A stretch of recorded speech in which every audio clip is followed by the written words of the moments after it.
السلام علیکم ویورز، آپ کو نیکسٹ ایپیسوڈ میں ویلکم کرتا ہوں۔ سارا کا دماغ کام نہیں کر رہا تھا۔ اس کا دوست، اس کا ساتھی، اس کا باپ منو مٹی کے نیچے سلا دیا گیا تھا۔ وہ جو زندگی کے ہر معاملے میں اس کا مشیر تھا، اسے اکیلا چھوڑ گیا تھا۔ وہ خوفناک خبر اسے فون پر ملی تھی۔ مغربی برلین کی پولیس نے اسے مطلع کیا تھا۔ مس سارا رحمان؟ جی ہاں، یہاں ایک افسوسناک حادثہ ہوا ہے۔ ایک ٹرک نے آپ کے والد سر رحمان کو کچل دیا ہے۔ وہ موقع پر ہی ختم ہو گئے۔ مجھے افسوس ہے، بے حد افسوس ہے۔ دوسری طرف سے اور بھی بہت کچھ کہا گیا، مگر سارا کچھ نہ سن سکی۔ وہ شوق کی حالت میں تھی۔ اسے یقین ہی نہیں آ رہا تھا۔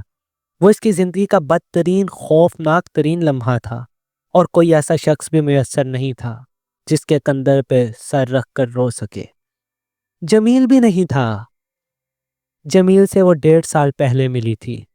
سارا کو تیسری جمہوریہ کے عروج و زوال کی ڈاکومنٹری فلم لکھنے اور میزبانی کے فرائض انجام دینے کے لیے BBC والوں نے لندن بلایا تھا۔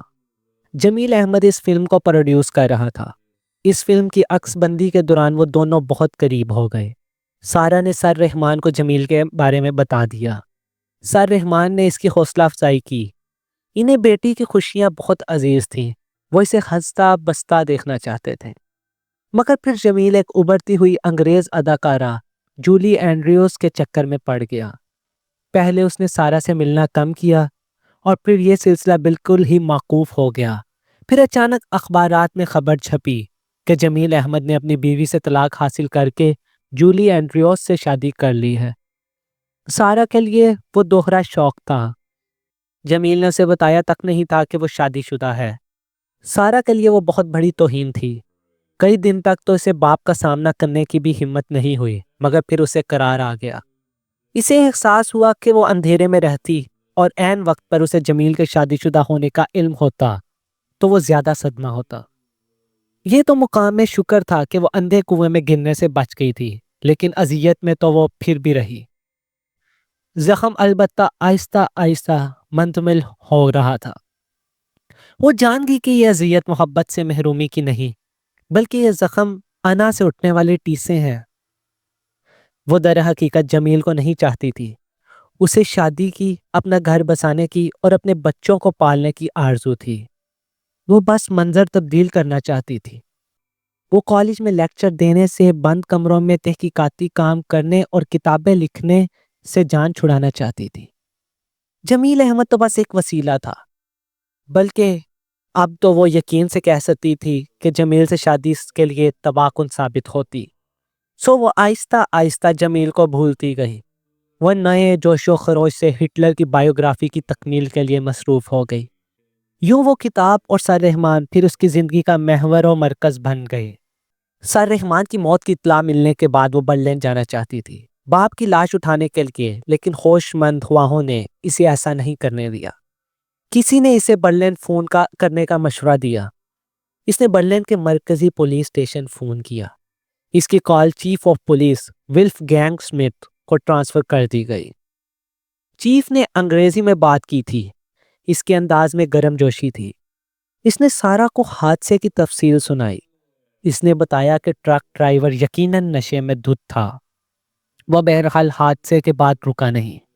گاڑی کے متعلق متضاد بیانات سامنے آئے ہیں، اس لیے کہ راہگیر بوکھلا گئے تھے۔ کوئی بھی ٹرک کو پوری توجہ سے نہیں دیکھ سکا۔ ہم ٹرک اور ڈرائیور کو تلاش کر رہے ہیں، لیکن کامیابی کا امکان کم ہے۔ مجھے بہت افسوس ہے، چیف سمتھ نے آخر میں کہا۔ اس عرصہ بحران میں سر رحمان کی سیکریٹری پامیلا سارا کے بہت کام آئی۔ سر رحمان کی لاش لندن لائی گئی، وہیں ان کی تدفین ہوئی، اور اب سب کچھ ختم ہو چکا تھا۔ سر رحمان منو مٹی کے نیچے سکون کی نیند سو رہے تھے۔ ان کی زندگی کا سب سے بڑا کام نامکمل تھا، اور سارا اکیلی تھی، بالکل اکیلی۔ چند روز بعد اس کے نام 2 خط آئے۔ ایک مشرقی برلن سے اور دوسرا مغربی برلن سے پوسٹ کیا گیا۔ سارو کو حیرت ہوئی کہ جرمنی سے کون اسے خط لکھ سکتا ہے۔ اس نے پہلے وہ خط کھولا جو مشرقی برلن سے آیا تھا۔ وہ 1 صفحے کا خط تھا۔ لیٹر ہیڈ پر پروفیسر آٹو بلو باخ کا نام تھا۔ بلو باخ سارا کو یاد تھا، اس کے باپ کے اچھے دوستوں میں سے ایک، وہ مورخ تھا، ہٹلر اور تیسری جمہوریہ پر ایکسپرٹ، اور اب وہ مشرقی جرمنی کا نائب وزیر اعظم تھا۔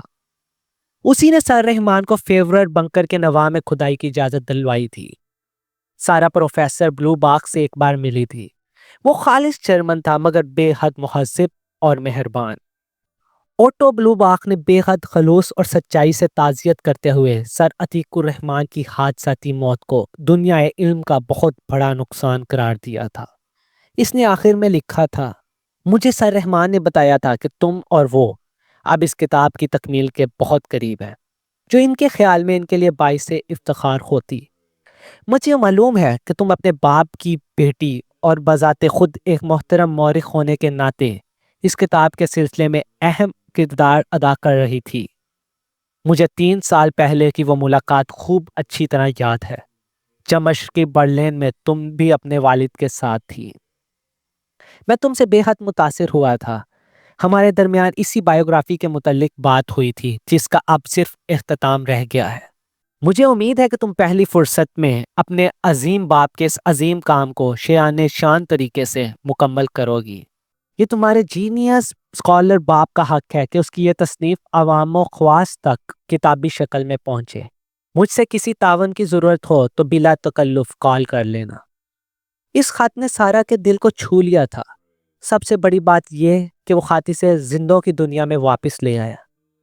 غم سے نڈھال سارا نے یہ تو سوچا ہی نہیں تھا کہ اس کی بائیوگرافی ہر ہٹلر کو اس کی ضرورت ہے۔ بلو باخ نے اس سے اس کا فریضہ ہی نہیں یاد دلایا تھا، اس پہ بھرپور اعتماد کا اظہار بھی کیا تھا کہ وہ اس کتاب کو مکمل کر سکتی ہے۔ خط کو تہہ کر کے لفافے میں رکھنے کے بعد اس نے دوسرا لفافہ چاک کیا۔ یہ خط مغربی برلن کے ایک روزنامے برلن مورجن پوسٹ کے لیٹر ہیڈ پر ٹائپ کیا گیا تھا۔ سارا کی نظر سب سے پہلے خط کے آخر میں دستخط پر گئی۔ لکھنے والے کا نام پیٹر تھا۔ نام اس کے لیے جانا پہچانا نہیں تھا۔ لکھا تھا، ڈیئر مس رحمان، آپ مجھے نہیں جانتی، تاہم میں ڈاکٹر سر عتیق الرحمن کی موت پر آپ سے دلی افسوس کا اظہار کر رہا ہوں۔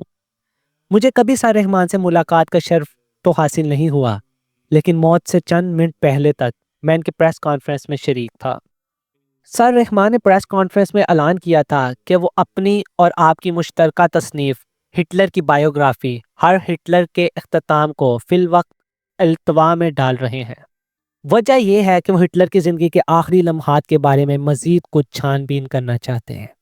ان کا کہنا تھا کہ اگرچہ تمام مورخ اور ہٹلر کے تمام سوانح اس امر پر متفق ہیں کہ ہٹلر اور ایوا براؤن نے 45 میں فیورر بنکر میں خودکشی کی تھی، تاہم ایک ایسی شہادت سامنے آئی ہے جس کی روح سے اس بات کا امکان موجود ہے کہ ہٹلر شاید وہاں سے فرار ہونے میں کامیاب ہو گیا تھا۔ انہوں نے کہا کہ اس کی تصدیق یا تردید کی غرض سے انہوں نے فیورر بنکر سے متصل باغیچے کے مقام پر کھدائی کی اجازت حاصل کر لی ہے۔ انہوں نے ایسے لوگوں سے اپیل کی تھی کہ جو ہٹلر کے متعلق ذاتی طور پہ معلومات رکھتے ہوں وہ سامنے آئیں اور اس سلسلے میں تعاون کریں۔ ایسے لوگ برسٹل ہوٹل میں ان سے ملاقات کریں۔ اس اعلان کے بعد اخبار نویسوں نے ان سے سوالات کیے۔ بیشتر سوال اس شخص کی شناخت سے متعلق تھے جس نے انہیں مذکورہ شہادت فراہم کی تھی، اور یہ کہ شہادت کی نوعیت کیا ہے، لیکن سر رحمان نے اس سلسلے میں کچھ بتانے سے انکار کر دیا۔ پریس کانفرنس کے اختتام کے بعد وہ یہ کہہ کر ریسٹورنٹ سے نکلے کہ اب وہ اگلے روز کی تیاری کی گھر سے ہوٹل جا رہے ہیں۔ ان کے نکلنے کے ذرا بعد مجھے احساس ہوا کہ میں ان سے ایک بات پوچھنا بھول گیا ہوں، سو میں تیزی سے ریسٹورنٹ سے نکلا۔ مجھے بھاگنا پڑا۔ کارنر پر مجھے ان کی جھلک نظر آئی تھی۔ میں کارنر پر پہنچا تو وہ سڑک کراس کرنے کے بعد بگلی سڑک پر مڑنے والے تھے۔ میں نے چیخ کر انہیں آواز دی۔ میرا خیال ہے کہ انہوں نے آواز سنی تھی، بہرحال یقین سے نہیں کہہ سکتا، کیونکہ اس کے بعد سب کچھ بہت تیزی سے ہوا۔ میں نے نیلے رنگ کے بہت بھاری ٹرک کو ڈگمگاتے ہوئے اس بگلی سڑک پر مڑتے دیکھا۔ ٹرک اچانک اور ڈگمگایا اور فٹ پاتھ پر چڑھ گیا۔ ٹرک کے سامنے والی گریل سر رحمان کے جسم سے ٹکرائی اور انہیں فضا میں اچھال دیا۔ وہ سڑک پر گرے۔ وہ یقیناً بہت زخمی ہوں گے، لیکن بات یہیں تک رکی ہوتی تو آج وہ یقیناً زندہ ہوتے۔ انہوں نے اٹھنے کی کوشش کی، مگر ٹرک پھر کسی شرابی کی طرح ڈگمگایا اور اسی طرف لپکا جہاں آپ کے والد گرے تھے۔ اگلے ہی لمحے ٹرک پوری طرح ان کے جسم پر سے گزر گیا۔ اس سے پہلے کہ مجھ سمیت وہاں موجود لوگ سنبھلتے، ٹرک تیز رفتاری سے نظروں سے اوجھل ہو چکا تھا۔ شاید میں ان کی طرف لپکنے والوں میں سب سے پہلے ان تک پہنچا تھا۔ یہ طے ہے کہ ٹرک کی دوسری ٹکر ان کے لیے مہلک ثابت ہوئی تھی۔ پولیس اور ایمبولینس کی آمد سے پہلے ہی وہ دم توڑ چکے تھے۔ میرے لیے سب کچھ دہرانا بے حد تکلیف دہ ہے، لیکن میں ایسا ایک خاص وجہ سے کر رہا ہوں۔ ڈاکٹر سر رحمان کی موت کو ایک حادثہ قرار دیا گیا ہے، میرے اپنے اخبار میں بھی، لیکن جو کچھ میں نے دیکھا اپنی آنکھوں سے وہ اس کی نفی کرتا ہے۔ میرا خیال ہے کہ انہیں دیدہ و دانستہ ٹرک سے کچلا گیا تھا۔ جس وقت ٹرک بظاہر بے قابو ہو کر فٹ پاتھ پر چڑھا، اس کی رفتار بے حد کم تھی، اتنی کم کہ اس میں ٹرک کے بے قابو ہونے کا کوئی سوال ہی نہیں تھا۔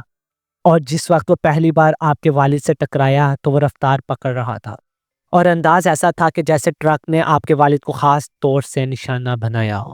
پھر جب ڈرائیور اسے دوبارہ سڑک پر لایا تو آپ کے گرے ہوئے والد کو دیکھ چکا تھا اور یقیناً انہیں بچا سکتا تھا، لیکن اس نے اس بار انہیں پوری طرح کچل دیا۔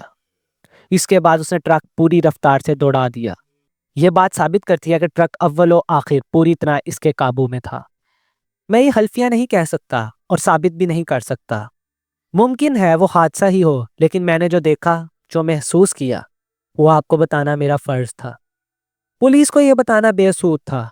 میرے پاس ثبوت کوئی نہیں، اور اخبار نویس ہونے کے ناطے پولیس یہی سمجھتی ہے کہ میں مفروضے گھڑ کر اپنے اخبار کے لیے سنسنی خیز سٹوری بنانے کی کوشش کر رہا ہوں۔ چنانچہ میں خاموش رہا، لیکن آپ کو یہ سب کچھ بتانا ضروری تھا۔ ممکن ہے میرا شک آپ کی نظر میں کسی وجہ سے معقول ثابت ہو۔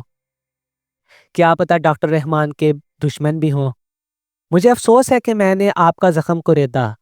کبھی برلن آنا ہو تو اخبار کے دفتر میں مجھ سے رابطہ کیجیے گا، مجھے خوشی ہوگی۔ خلوص کیش، پیٹر۔ سارا دیر تک وہ خط لیے بیٹھی رہی۔ اس خط نے اس کے اعصاب ہلا کر رکھ دیے تھے۔ قتل! وہ جانتی تھی کہ اس کا باپ بے حد شریف النفس اور بہت پیارا آدمی تھا، ایک اسکالر جس کا روئے زمین پر ایک بھی دشمن نہیں تھا۔ کم از کم اس کے علم میں تو ایسی کوئی بات نہیں تھی۔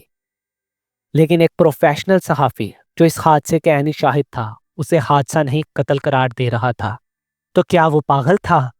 نہیں، خط کا لہجہ اس کے خلوص کا مظہر تھا، بلکہ وہ یقیناً اچھا آدمی تھا، ورنہ اتنی زحمت کیوں کرتا۔ اب سارا کا ذہن صاف ہو رہا تھا، بہتر طور پر کام کر رہا تھا۔ سوال یہ تھا کہ اس کے باپ کو اگر قتل کیا گیا تو کیوں؟ اس کے پاس کوئی قیمتی چیز نہیں تھی، اس کی کسی سے کوئی دشمنی نہیں تھی، لیکن وہ سوچتے سوچتے ٹھنکی، ہاں، سر رحمان کے پاس ایک چیز تھی، منفرد اور قیمتی۔ اس سے وہ چیز چھیننے کی کوشش کی جا سکتی تھی۔